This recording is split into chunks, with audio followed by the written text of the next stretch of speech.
Good morning, good afternoon, good evening. Welcome to Raven's Readings. I will be reading to you from The Blue Castle by Lucy Maude Montgomery. Last episode, there was a doctor's visit with unknown results and a few sparks of rebellion from Valancy. Will we see more of her real personality? Chapter 7. There was a rosebush on the little Sterling lawn growing beside the gate. It was called Doss's rosebush. Cousin Georgiana had given it to Valancy 5 years ago, and Valancy had planted it joyfully. She loved roses, but, of course, the rosebush never bloomed. That was her luck. Valancy did everything she could think of and took the advice of everybody in the clan, but still the rosebush would not bloom. It throve and grew luxuriantly, with great leafy branches untouched of rust or spider, but not even a bud had ever appeared on it. Valancy, looking at it 2 days after her birthday, was filled with a sudden, overwhelming hatred for it. The thing wouldn't bloom? Very well, then, she would cut it down. She marched to the tool room in the barn for a garden knife, and she went at the rosebush viciously. A few minutes later, horrified Mrs. Frederick came out to the veranda and beheld her daughter slashing insanely among the rosebush boughs. Half of them were already strewn on the walk. The bush looked sadly dismantled. "Doss, what on earth are you doing? Have you gone crazy?" "No," said Valancy. She meant to say it defiantly, but habit was too strong for her. She said it deprecatingly. I just made up my mind to cut this bush down. It's no good. It never blooms, never will bloom." "That is no reason for destroying it," said Mrs. Frederick sternly. "It was a beautiful bush and quite ornamental. You have made a sorry-looking thing of it." "Rose trees should bloom," said Valancy a little obstinately. "Don't argue with me, Doss. Clear up that mess and leave the bush alone. I don't know what Georgiana will say when she sees how you've hacked it to pieces. Really, I'm surprised at you, and to do it without consulting me." "The bush is mine," muttered Valancy. "What's that? What did you say, Doss?" "I only said the bush was mine," repeated Valancy humbly. Mrs. Frederick turned without a word and marched back into the house. The mischief was done now. Valancy knew she had offended her mother deeply and would not be spoken to or noticed in any way for 2 or 3 days. Cousin Stickles would see to Valancy's bringing up, but Mrs. Frederick would preserve the stony silence of outraged majesty. Valancy sighed and put away her garden knife, hanging it precisely on its precise nail in the tool shop. She cleared away the severed branches and swept up the leaves. Her lips twitched as she looked at the straggling bush. It had an odd resemblance to its shaken, scrawny donor, little cousin Georgiana herself. "I certainly have made an awful-looking thing of it," thought Valancy. But she did not feel repentant, only sorry that she had offended her mother. Things would be so uncomfortable until she was forgiven. Mrs. Frederick was one of those women who can make her anger felt all over a house. Walls and doors are no protection from it. "You'd better go uptown and get the mail," said Cousin Stickles when Valancy went in. "I can't go. I feel all sort of peaky and piney this spring. I want you to stop at the drugstore and get me a bottle of Redfern's Blood Bitters. There's nothing like Redfern's Bitters for building a body up. Cousin James says the purple pills are the best, but I know better. My poor dear husband took Redfern's Bitters right up to the day he died.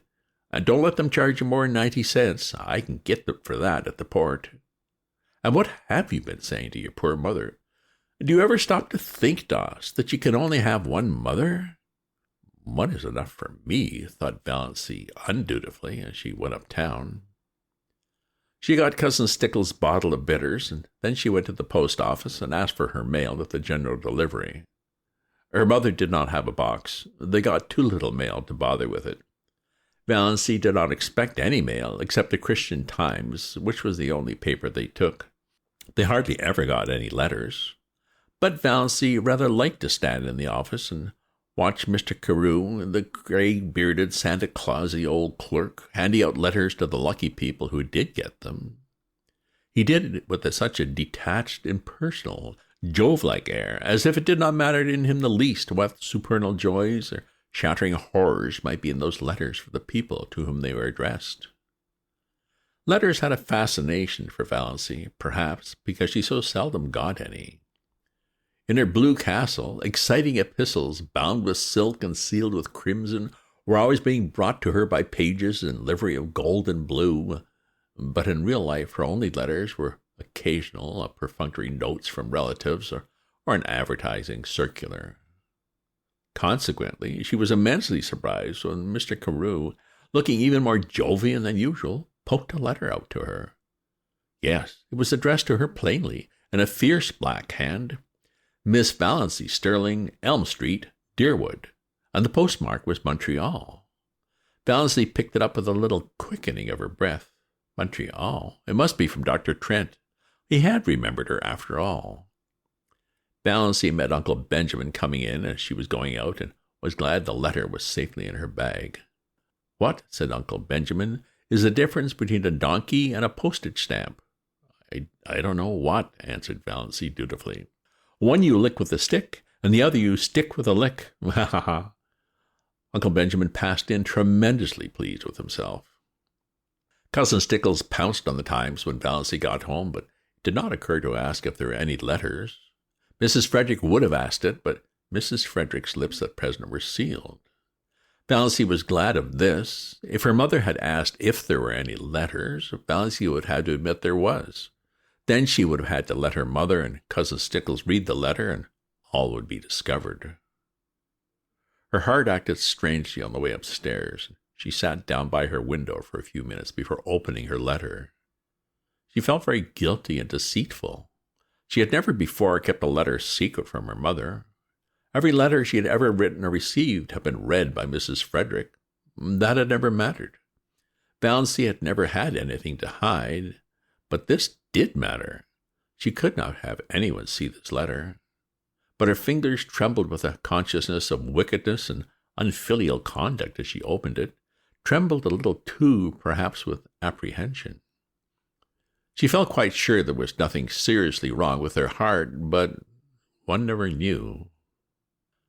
Dr. Trent's letter was like himself, blunt, abrupt, concise, wasting no words. Dr. Trent never beat about the bush. "Dear Miss Sterling," and then a page of black, positive writing. Valancy seemed to read it at a glance. She dropped it on her lap, her face ghost white. Dr. Trent told her that she had a very dangerous and fatal form of heart disease, angina pectoris, evidently complicated with an aneurysm, whatever that was, and in the last stages. He said, without mincing matters, that nothing could be done for her. If she took great care of herself, she might live a year, but she might also die at any moment. Dr. Trent never troubled himself about euphemisms. She must be careful to avoid all excitement and all severe muscular efforts. She must eat and drink moderately. She must never run. She must go upstairs and uphill with great care. Any sudden jolt or shock might be fatal. She was to get the prescription he enclosed filled and carry it with her always, taking a dose whenever her attacks came on. And he was hers truly, H.B. Trent. Valancy sat for a long while by her window. Outside was a world drowned in the light of a spring afternoon, skies entrancingly blue, winds perfumed, and free, lovely, soft blue hazes at the end of every street. Over at the railway station, a group of young girls was waiting for a train. She heard their gay laughter as they chattered and joked. The train roared in and roared out again, but none of these things had any reality. Nothing had any reality except the fact that she only had another year to live. When she was tired of sitting at the window, she went over and lay down on her bed, staring at the cracked, discolored ceiling. The curious numbness that follows on a staggering blow possessed her. She did not feel anything except a boundless surprise and incredulity, behind which was the conviction that Dr. Trent knew his business and that she, Valancy Sterling, who had never lived, was about to die. When the gong rang for supper, Valancy got up and went downstairs mechanically from force of habit. She wondered that she had been let alone so long, but of course her mother would not pay any attention to her just now. Valancy was thankful for this. She thought the quarrel over the rosebush had been really, as Mrs. Frederick might herself have said, providential. She could not eat anything, but both Mrs. Frederick and Cousin Stickles thought this was because she was so deservedly unhappy over her mother's attitude, and her lack of appetite was not commented on.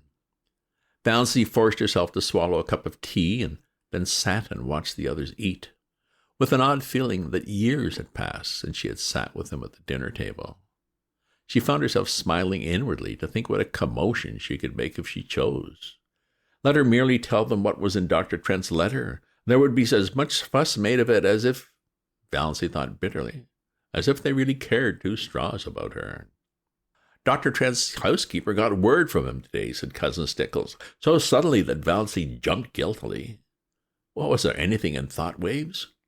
Mrs. Judd was talking to her uptown. They think his son will recover, but Dr. Trent wrote that if he did, he was going to take him abroad as soon as he was able to travel, and wouldn't be back here for a year at least. That will not matter much to us, said Mrs. Frederick majestically. He's not our doctor. I would not, here she looked, or seemed to look accusingly right through Valancy, have him to doctor a sick cat. May I go upstairs and lie down? Said Valancy faintly. I have a headache. What has given you a headache? Asked Cousin Stickles, since Mrs. Frederick would not. The question had to be asked. Valancy could not be allowed to have headaches without interference. You ain't in the habit of having headache. I hope you're not taking the mumps. Here, try a spoonful of vinegar. Piffle, said Valancy rudely, getting up from the table. She did not care just then if she were rude. She had had to be so polite all her life. If it had been possible for Cousin Stickles to turn pale, she would have. As it was not, she turned yellower. Are you sure you ain't feverish, Doss? You sound like it. You go and get right into bed, said Cousin Stickles, thoroughly alarmed, and I'll come up and rub your forehead and the back of your neck with red fringe liniment. Valancy had reached the door, but she turned. I won't be rubbed with red fringe liniment, she said. Cousin Stickles stared and gasped. What do you mean? I said, I wouldn't be rubbed with red fringe liniment, repeated Valancy. Horrid, sticky stuff, and it has the vilest smell of any liniment I ever saw. It's no good. I want to be left alone, that's all. Valancy went out, leaving Cousin Stickles aghast. She's feverish. She must be feverish, ejaculated Cousin Stickles. Mrs. Frederick went on eating her supper. It did not matter whether Valancy was or was not feverish. Valancy had been guilty of impertinence to her. End of chapter. Chapter 8. Valancy did not sleep that night. She lay awake all through the long dark hours, thinking. She made a discovery that surprised her. She, who had been afraid of almost everything in life, was not afraid of death. It did not seem in the least terrible to her, and she need not now be afraid of anything else. Why had she been afraid of things? Because of life. Afraid of Uncle Benjamin because of the menace of poverty in old age. But now she would never be old, neglected, tolerated. Afraid of being an old maid all her life, but now she would not be an old maid very long. Afraid of offending her mother and her clan because she had to live with and among them and couldn't live peaceably if she didn't give in to them. But now she hadn't. Valancy felt a curious freedom. But she was still horribly afraid of one thing, the fuss the whole jamfree of them would make when she told them. Valancy shuddered at the thought of it. She couldn't endure it. Oh, she knew so well how it would be. First, there would be indignation. Yes, indignation on the part of Uncle James, because she had gone to a doctor, any doctor, without consulting him. Indignation on the part of her mother for being so sly and deceitful. To your own mother, Doss. Indignation on the part of the whole clan because she had not gone to Dr. Marsh. Then would come the solicitude. She would be taken to Dr. Marsh, and when Dr. Marsh confirmed Dr. Trent's diagnosis, she would be taken to specialists in Toronto and Montreal. Uncle Benjamin would foot the bill with a splendid gesture of munificence in thus assisting the widow and orphan, and talk forever after of the shocking fees specialists charged for looking wise and saying they couldn't do anything. And when the specialist could do nothing for her, Uncle James would insist on her taking purple pills. I've known them to effect a cure when all the doctors had given up. And her mother would insist on Redfern's blood bitters, and Cousin Stickles would insist on rubbing her over the heart every night with Redfern's liniment on the ground that it might do good and couldn't do harm, and everybody else would have some pet dope for her to take. Dr. Stalling would come to her and say solemnly, "You are very ill. Are you prepared for what may be before you?" Almost as if he was going to shake his forefinger at her, and the forefinger that had not grown any shorter or less knobbly with age. And she would be watched and checked like a baby and never let do anything or go anywhere alone. Perhaps she would not even be allowed to sleep alone, lest she die in her sleep. Cousin Stickles or her mother would insist on sharing her room and her bed. Yes, undoubtedly they would. It was this last thought that really decided Valancy. She could not put up with it, and she wouldn't. As the clock in the hall below struck 12, Valancy suddenly and definitely made up her mind that she would not tell anybody. She had always been told, ever since she could remember, that she must hide her feelings. "It is not ladylike to have feelings," Cousin Stickles had once told her disapprovingly. Well, she would hide them with a vengeance. But though she was not afraid of death, she was not indifferent to it. She found that she resented it. It was not fair that she should have to die when she had never lived. Rebellion flamed up in her soul as the dark hours passed by, not because she had no future, but because she had no past. "I'm poor, I'm ugly, I'm a failure, and I'm near death," she thought. She could see her own obituary notice in the Deerwood Weekly Times, copied into the Port Lawrence Journal. "A deep gloom was cast over Deerwood, etc., etc.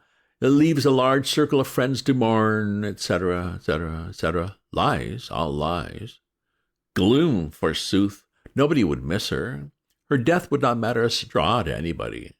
Not even her mother loved her. Her mother had been so disappointed that she was not a boy, or at least a pretty girl." Valancy reviewed her whole life between midnight and the early spring dawn. It was a very drab existence, but here and there an incident loomed out with it, a significance out of all proportion to its real importance. These incidents were all unpleasant in one way or another. Nothing really pleasant had ever happened to Valancy. "I've never had one wholly happy hour in my life, not one," she thought. "I've just been a colorless nonentity. I remember reading somewhere once that there is an hour in which a woman might be happy all her life if she could but find it. I've never found my hour. Never, never, and I never will now. If I could only have had that hour, I'd be willing to die."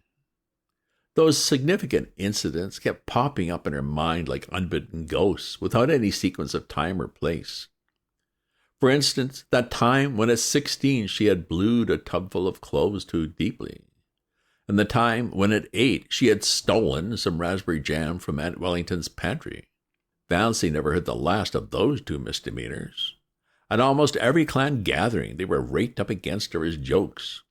Uncle Benjamin hardly ever missed retelling the raspberry jam incident. He had been the one to catch her face all stained and streaked. "I've really done so few bad things that they have to keep harping on the old ones," thought Valancy. "I've never even had a quarrel with anyone. I haven't an enemy. What a spineless thing I must be not to even have one enemy." There was that incident of the dust pile at school when she was 7. Valancy always recalled it when Dr. Stalling referred to the text, "To him that hath shall be given, and from him that hath not shall be taken, even that which he hath." Other people might puzzle over that text, but never puzzled Valancy. The whole relationship between herself and Olive, dating from that day of the dust pile, was a commentary on it. She had been going to school a year, but Olive, who was a year younger, had just begun and had about her all the glamour of a new girl, and an exceedingly pretty girl at that. It was at recess, and all the girls, big and little, were out on the road in front of the school, making dust piles. The aim of each girl was to have the biggest pile, Valancy was good at making dust piles. There was an art in it, and she had secret hopes of leading. But Olive, working off by herself, was suddenly discovered to have a larger dust pile than anybody. Valancy felt no jealousy. Her dust pile was quite big enough to please her. Then one of the older girls had an inspiration. "Let's put all our dust on Olive's pile and make a tremendous one," she exclaimed. A frenzy seemed to seize the girls. They swooped down on the dust piles with pails and shovels, and in a few seconds Olive's pile was a veritable pyramid. In vain, Valancy, with scrawny, outstretched little arms, tried to protect hers. She was ruthlessly swept aside, her dust pile scooped up and poured on Olive's.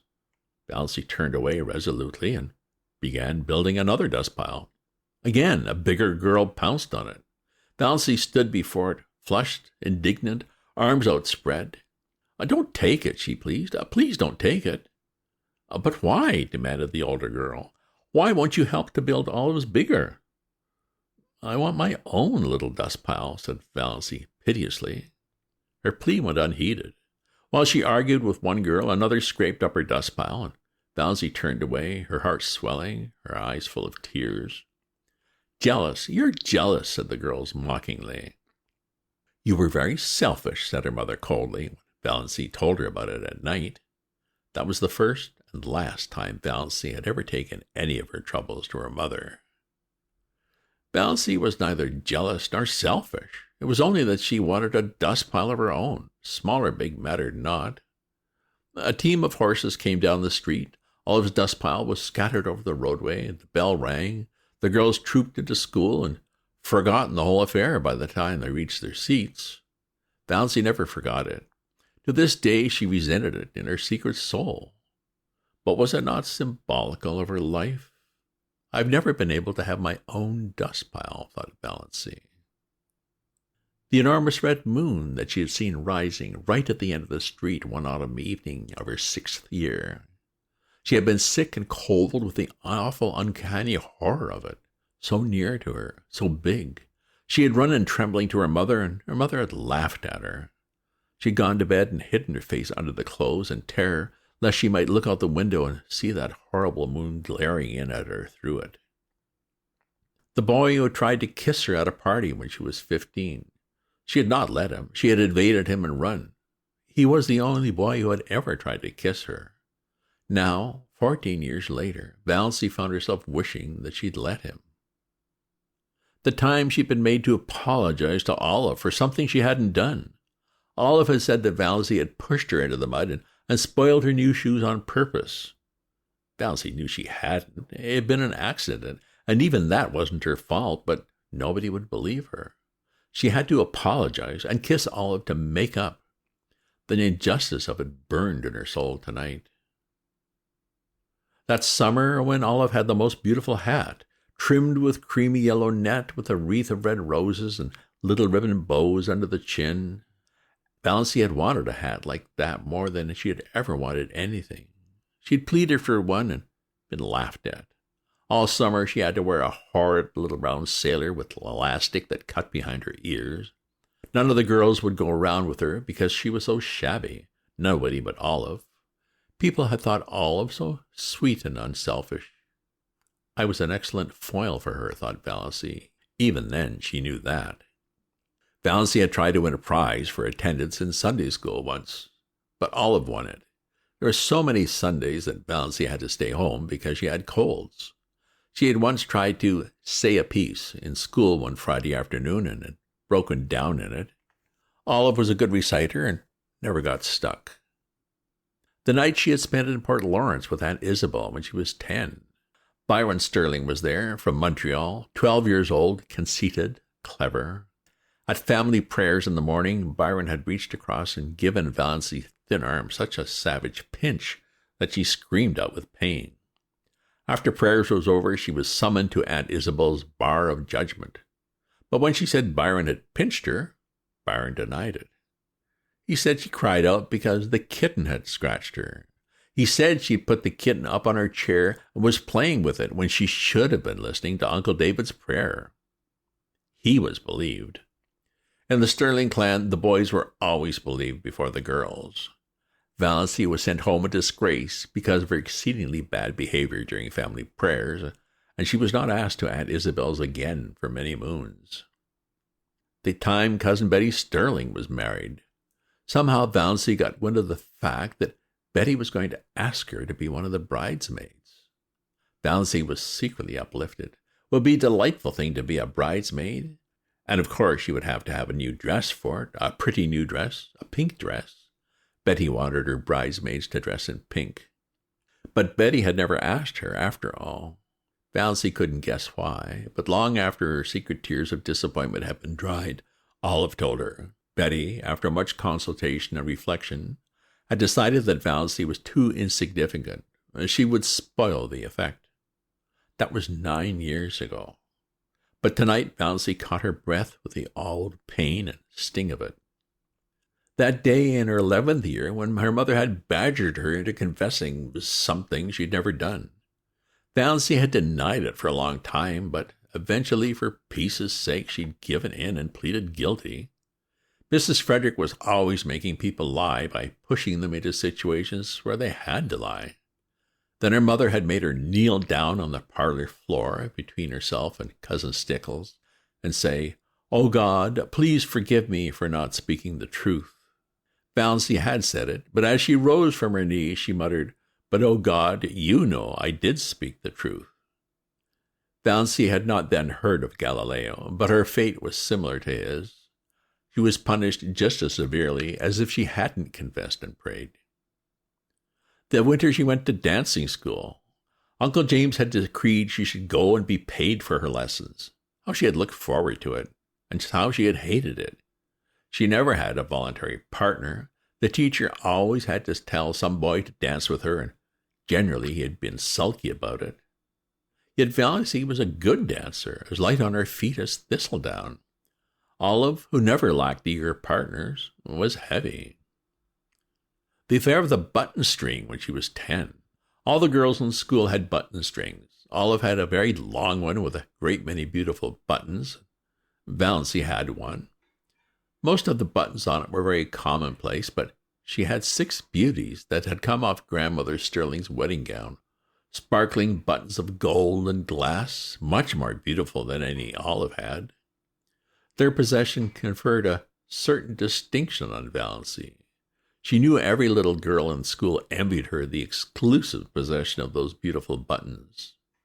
When Olive saw them on the button string, she had looked at them narrowly, but said nothing.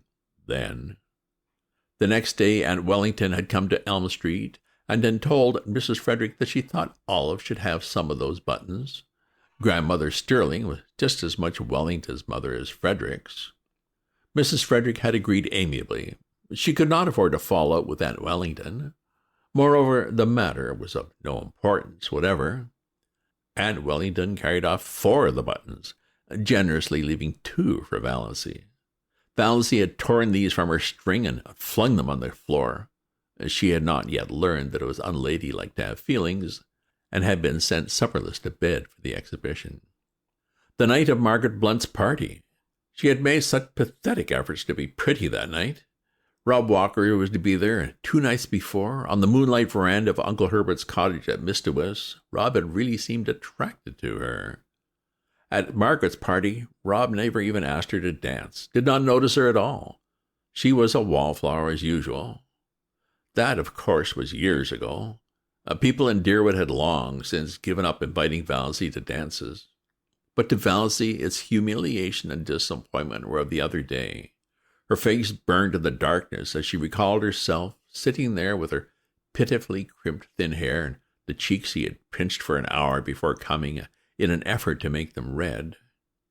All that came out of it was a wild story that Valancy Sterling was rouged at Margaret Blunt's party. In those days in Deerwood, that was enough to wreck your character forever. It did not wreck Valancy's or even damage it. People knew she couldn't be fast if she tried. They only laughed at her. I've had nothing but a second-hand existence, decided Valancy. All the great emotions of life have passed me by. I've never even had a grief. And have I ever really loved anybody? Do I really love Mother? I don't. That's the truth, whether it's disgraceful or not. I don't love her. I've never loved her. What's worse, I don't even like her. So I don't know anything about any kind of love. My life has been empty, empty. Nothing's worse than emptiness. Nothing.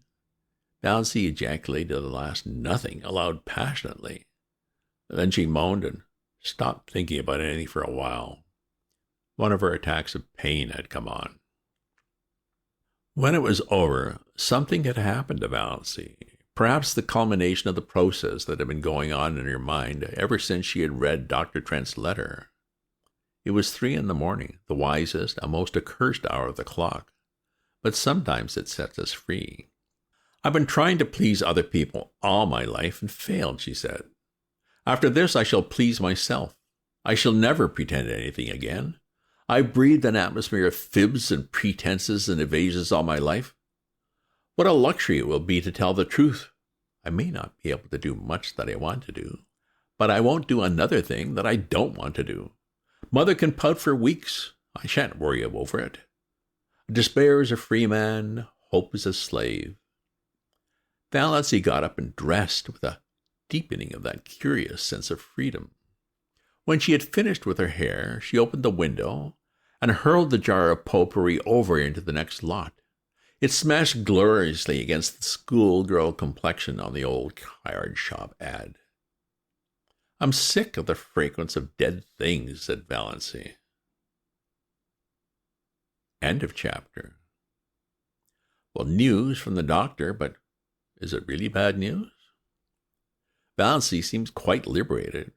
She did review a lot of past injustices, but this time it was with anger and a resolve that she would be a new person.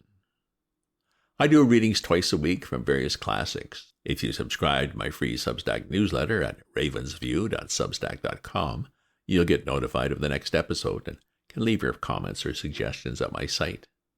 And perhaps also browse my flash fiction writings or musings on the world. Check out my other posts on my Substack. And remember to share this with your friends. Ta-ta for now.